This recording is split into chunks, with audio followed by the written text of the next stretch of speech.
பண்டைய தமிழரின் இரும்பு உருக்கும் தொழில்நுட்பம்.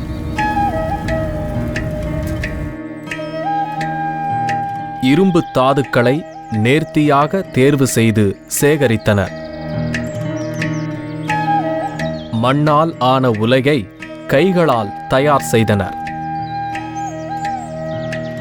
பிறகு மூலப்பொருட்களை உலையினுள் கொட்டினர். உலையின் அடிப்பகுதியில் துருத்திகளை பொருத்தினர்.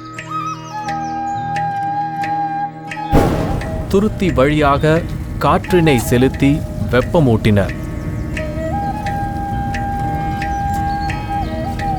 எரிந்த உலைகளை நாள் முழுதும் தணிய விட்டனர்.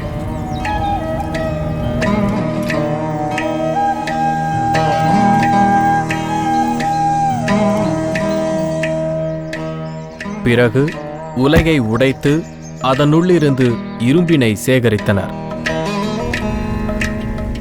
இரும்பினை பற்றையினுள் வெப்பமூட்டினர்.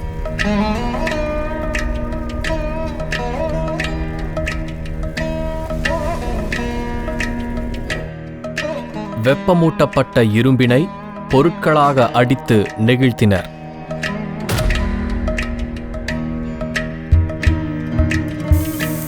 திண்மையடையச் செய்வதற்காக அவற்றை விரைந்து தணித்தனர்.